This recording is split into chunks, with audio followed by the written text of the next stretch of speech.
मी सगळ्यांचा आभारी आहे की पुढच्या पिढीचं नुकसान होणार नाही या दृष्टीने आम्ही पुकारलेल्या बंदला सर्वच राजकीय पक्षांनी पाठिंबा दिलेला आहे। मी त्यांचा असणारा मनपूर्वक आभार मानतो। परंतु पोलिसांच्या मार्फत रात्रभर नोटिसा देणं, डिटेन करणं हे मोठ्या प्रमाणात चाललेलं आहे। मुंबईसारख्या शहरामध्ये सकाळी 7 वाजेपर्यंत माझ्याकडे जी काही बातमी होती त्याच्या प्रमाणात 3,500 कार्यकर्त्यांना डिटेन करण्यात आलेलं आहे।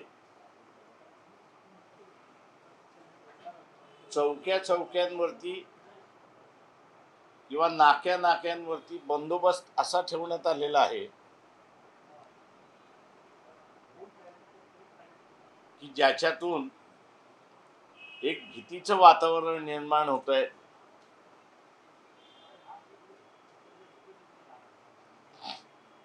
आम्ही हा बंद जो आहे तो लोकांच्या सतसत विवेक बुद्धीला अनुसरून आम्ही असणारा दिला होता की ज्या पद्धतीने इथे असणारा विद्यार्थ्यांवरती अत्याचार होतोय, लाठीचार्ज होतोय, पेपर फुटण्याच्या वरती कारवाई होत नाहीये किंवा त्याच्यापेक्षा असणारा गंभीर प्रश्न आपण जर बघितला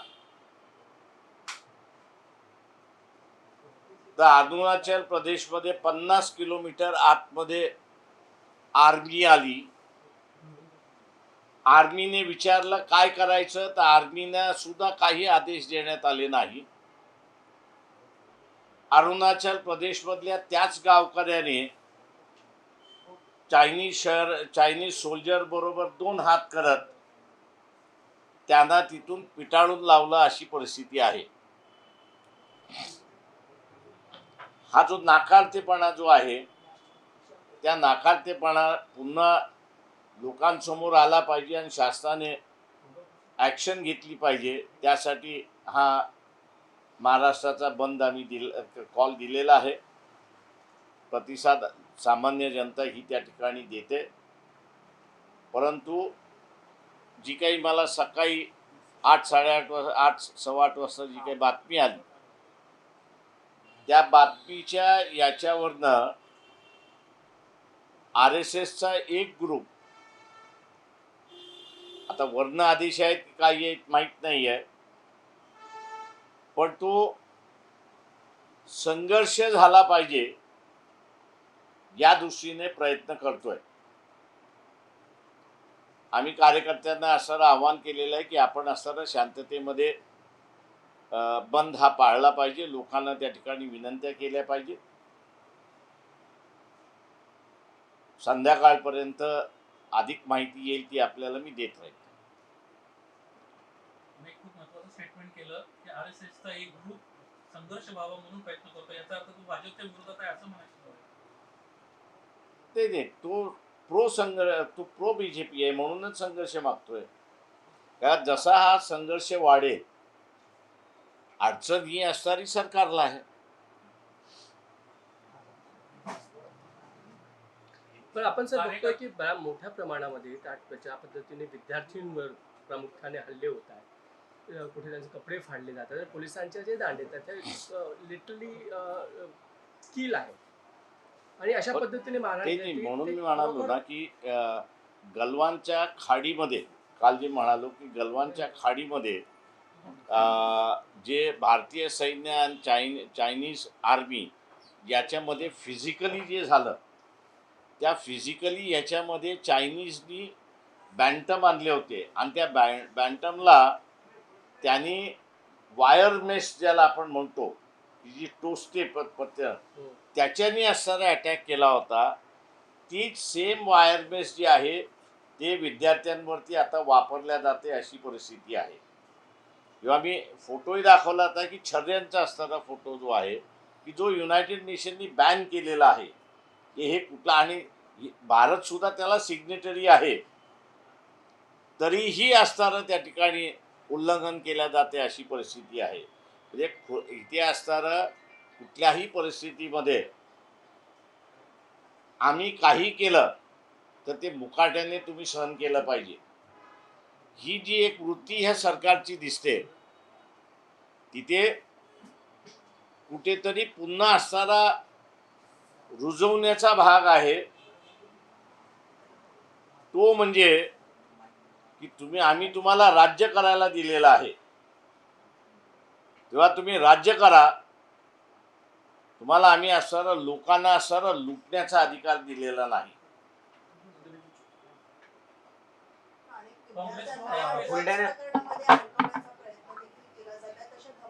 काँग्रेसकडून एक पोस्ट करण्यात आलेली आहे, त्याच्यामध्ये एक व्हिडिओ पोस्ट केलाय. पोलीस अधिकारी म्हणतोय तुम्ही आंदोलनात सहभागी व्हाल तर तुमच्या बॅगेमध्ये पुढे टाकेन आणि आयुष्यभर तुम्हाला जेलमध्ये हो, टाकेन. जे हे कालही माझ्याकडे इंटेलिजन्स डिपार्टमेंट आलं होतं. मी त्यांना सरळ म्हणालो की तुम्ही जे काही करताय हे तुम्ही स्वतःहून करताय की तुम्हाला असताना शासनाने करायला सांगितले, याची पडताळणीकडे आमच्याकडे अधिकार नाहीये किंवा आम्हाला त्याची माहिती मिळू शकत नाही. पण एक लक्षात घ्या म्हटलं, हे जर तुम्ही असंच करत राहिला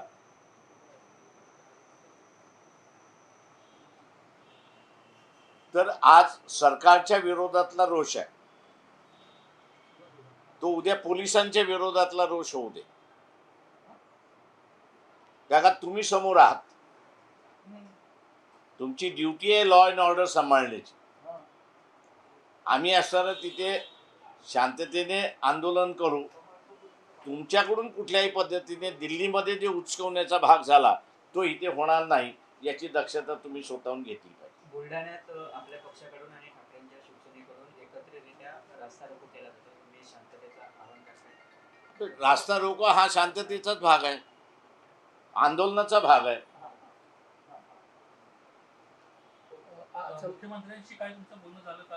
राज्यामध्ये आता संपूर्ण महाराष्ट्रात बंद करण्याची घोषणा केली. नाही, माझं मुख्यमंत्र्यांशी काही बोलणं झालेलं नाही. प्रामुख्याने आज काँग्रेसचा एक गट आहे, तो डीजीपीला जाऊन भेटणार आहे. त्यांच्या प्रमुख मागण्या ह्याच असणार आहे की जे काही गुन्हे प्रामुख्याने अगदी अल्पवयीन मुलांवर दाखल करण्यात, जे काही दादरचं आंदोलन झालं त्यानंतर त्यासाठी ते गुन्हे मागे घेण्यात आणि गुन्हे दाखल करण्यात येऊ नये आंदोलकांवर, ही मागणी. तुम्ही सामील होणार आहात? पाठिंबा असेल? नाही, आमचा पाठिंबा आहे, कारण की मी आता बंदच्या ह्याच्यामध्ये आहे.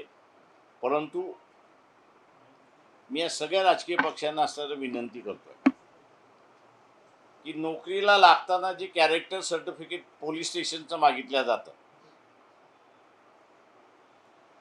तेच आपण असणारं सगळेजण निवेदन करू की यापुढे ज्याला कोणाला नोकरी लागली त्याला पोलीस स्टेशनमधनं कॅरेक्टर सर्टिफिकेट जे आणायला सांगतात तोच रद्द करण्याची, म्हणजे जेणेकरून पोलीस जे असताना घाबरवतात की तुझं आयुष्य मी बर्बाद करेन,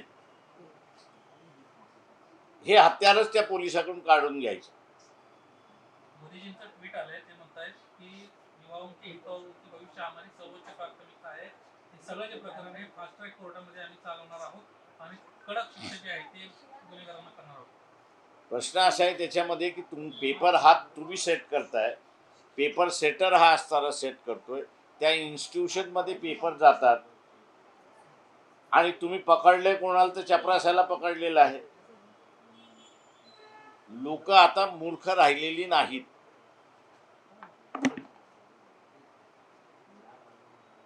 पेपर लीक हा जो आहे, एक तर पेपर सेटर आहे तो करत असतो, किंवा 10-12 पेपर सेटर असेल तर त्याच्यामधला जो कन्सॉलिडेट करणारा प्राध्यापक असतो त्याच्याकडेच ती फायनल कॉपी असते.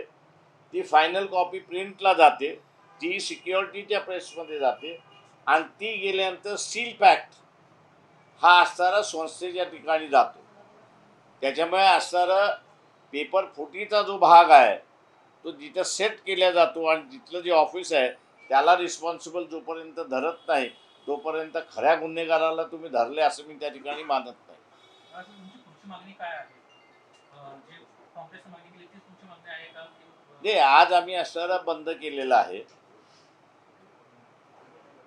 हा महाराष्ट्राचा इश्यू नाही आहे, तर हा सारा केंद्र शासनाचा इश्यू आहे. म्हणून मी म्हटलं की सर्व राजकीय पक्षांनी एकत्र येऊन हे जे कॅरेक्टर सर्टिफिकेट मागितलं जातं ते कॅरेक्टर सर्टिफिकेट मागण्याचीच प्रथा कायद्याने बंद करायची त्या ह्याच्यामध्ये. आणि उद्या या सगळ्या ह्याच्यामध्ये आम्ही विरोधी पक्षांकडे भेटणार आहोत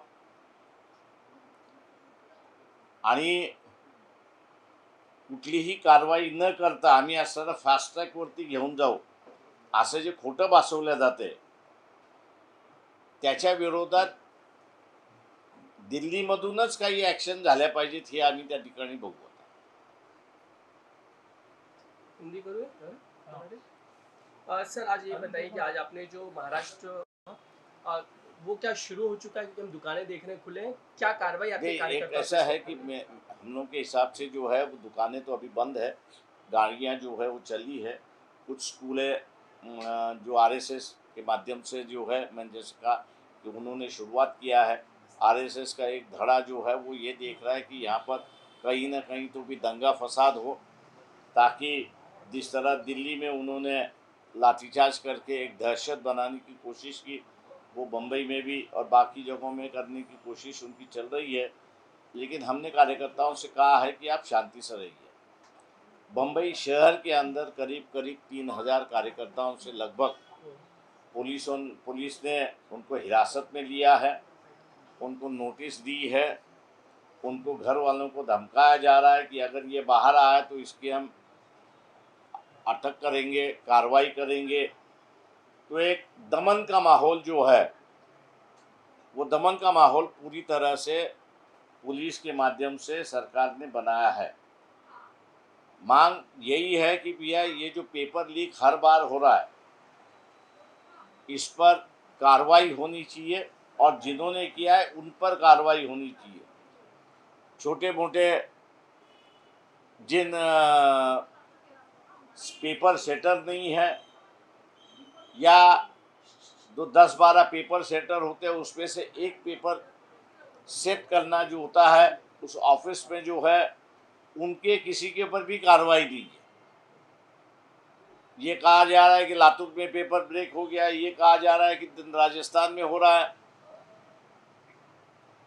लेकिन वो पब्लिकली सर्कुलेट कैसे हुआ ये सबसे बड़ा सवाल है. और ये कार्रवाई भारतीय जनता पक्ष आरएसएस की सरकार है करने के लिए तैयार नहीं है. उनका यही रवैया है कि आपको कहने का कुछ अधिकार नहीं है, हम जो कहेंगे उसको आपको मानना होगा. अगर वो आप नहीं मानते हो तो आप पर दमन की कार्रवाई हम लोग शुरुआत करेंगे. ये डेमोक्रेसी है, डेमोक्रेसी में आम जनता ये मालिक होती है और चुन के देता है. उसको सिर्फ 5 साल के लिए राज करने का अधिकार होता है, वो कोई राजा नहीं होता है. 5 साल के लिए उसको राज करने का अधिकार है और लोग जो कहेंगे वही सरकार को माननी होगी. हम लोगों की बात सरकार पर पहुंचाने की कोशिश करें. कार्रवाई होनी चाहिए, जिन दोषी हैं उन पर कार्रवाई होनी चाहिए. और अगर आप कार्रवाई नहीं करते हो तो ये आंदोलन मुझे जो दिखाई दे रहा है ये हर राज्यों में बढ़ता जाएगा और कहीं ना कहीं तो भी एक बेकाबू होने की परिस्थिति में है, ऐसा मुझे दिखाई दे रहा है. पीएम ट्वीट करते हुए कहते हैं कि विद्यार्थियों की सुरक्षा, उनकी जो हित है वो हमारे लिए सर्वोच्च है. ऐसे में जो इसमें दोषी हैं पेपर लीक में उन पर हम कड़ी से कड़ी कार्रवाई करेंगे, फास्ट ट्रैक में मामला चलेगा. इस ट्वीट पे आपको भरोसा है? ये मेरे ख्याल से एक जुमला है, जुमले के अलावा दूसरा कुछ है ही नहीं.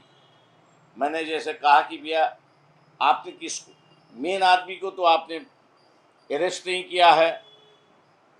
पेड़ पकड़ने के बजाय आप उसके जो डालियां हैं उसी को ही छाट रहे हो. पेड़ तो वैसे की वैसे ही है.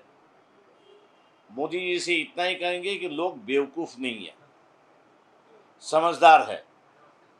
आपकी चाल वो समझ रहे हैं.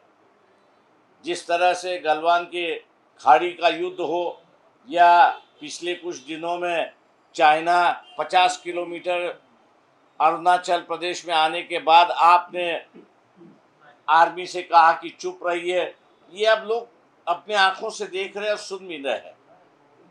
इसलिए लोग बेवकूफ़ नहीं है. आपसे मांग कर रहे हैं कि आप हमने आपको 5 साल के लिए चुन के दिया है, आप राज करिए, आप देश बेचने का काम मत करिए। इसके अलावा खासकर जंतर मंतर पर जिस तरीके से लड़कियां हों, बच्चे हों, खासकर लड़के, उनको पीटा जा रहा है, उनके कपड़े भी फाटे हुए जा रहे हैं, एक छात्रा की भी मौत की खबर है। ऐसे में ये सचमुच पुलिस के द्वारा की हुई कार्रवाई है, उसमें कुछ लोग घुसे हैं जिनकी वजह से सारा पूरे आंदोलन को कहीं ना कहीं मिस करने की कोशिश है। देखिए, कोशिश ये, जो कोई सोशल मीडिया पे दिखाई दे रहा है वो ड्रेस डाला हुआ है, तो इसका मतलब वही पुलिस है।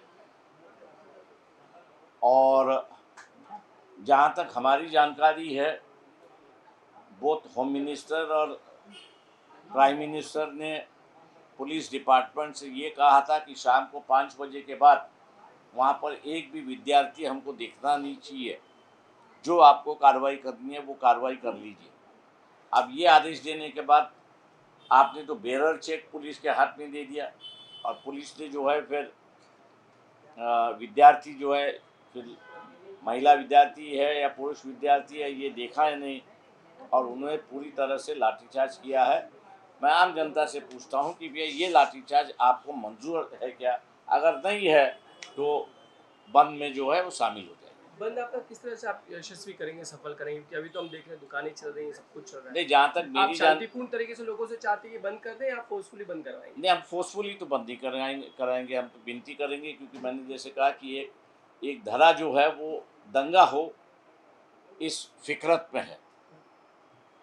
हम लोग को ये देखना है कि भाई पुलिस को हम लोग कहीं भी मौका ना दे इन विद्यार्थियों को जो आप अभी बाहर निकले हैं उनसे, या अन्य दल के जो कार्यकर्ता है जिन्होंने समर्थन दिया है उनके कार्यकर्ताओं पर पुलिस को लाठीचार्ज करने या छर्रे छोड़ने का मौका ना दे, ये हम लोग देख रहे हैं। सर, कौन कौन से राजनीतिक पार्टियों ने आपके इस बंद को समर्थन दिया है? देखिए, जहाँ तक मुझे नसीम खान का फ़ोन आया था, कांग्रेस पार्टी ने ऐलान किया है, वामपंथी जो है वामपंथियों ने दिया है, उसके बाद में मनसे के कार्यकर्ता जो है वो इस आंदोलन में सहयोग दे रहे, सहभाग हो रहे हैं।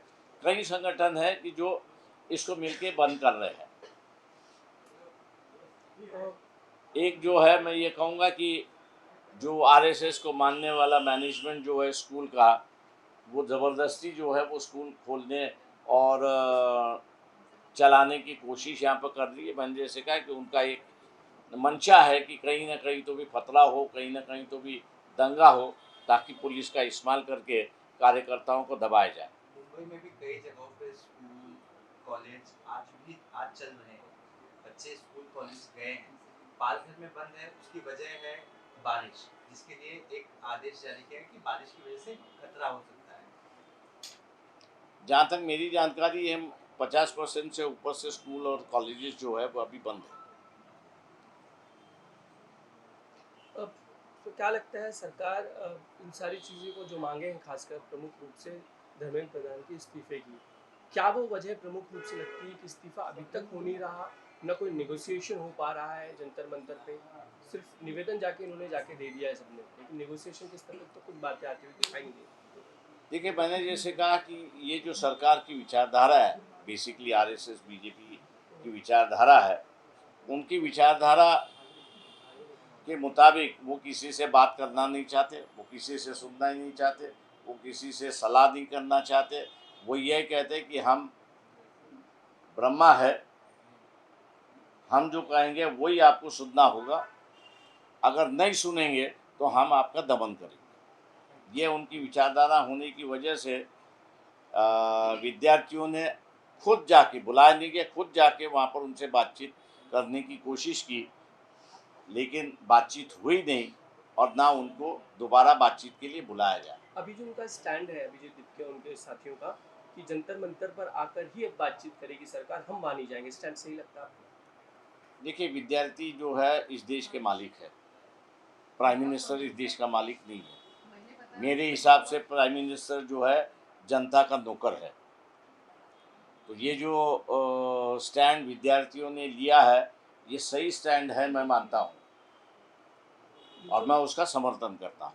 आज एक डेलीगेशन जाने वाला है डीजीपी से मिलने के लिए कांग्रेस का, क्या आप उसे समर्थन करते हैं? आप नहीं, मैं साथ- समर्थन करता हूँ और उन सभी से विनती करता हूँ कि राजनीतिक दलों से ये जो नौकरी को लगने के बाद, सर्विस में लगने के बाद, ये जो कैरेक्टर सर्टिफिकेट आप जिस रहते हो उस पुलिस स्टेशन से ले आओ, इसी इसी प्रथा को जो है वो रद्द कर दीजिए। पुलिस का एक हथियार कम हो जाता है।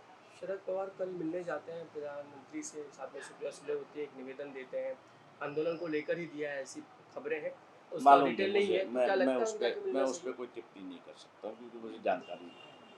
26 तारखेला कदाचित महामोर्चाचा मुंबईमध्ये आयोजन असेल का? तर आम्ही कुठल्याही मोर्चामध्ये राहणार. म्हणजे निमंत्रण आलं किंवा नाही आलं आम्ही राहणार. कल UBT से- ठाकरे बंधुओं ने आदि- में बुलाया है, लोगों को आने का आह्वान किया है, किस तरह से नहीं, मैंने कहा ना कि जो सब मिलके करेंगे उसमें वंचित बहुजन आघाड़ी शामिल हो। यूबीटी से आपकी कोई बातचीत हो रही उद्धव ठाकरे से इस मामले में लेकर कि पहले आप लोग नहीं, साथ मैंने में थे, किससे बाद में- बातचीत नहीं हुई।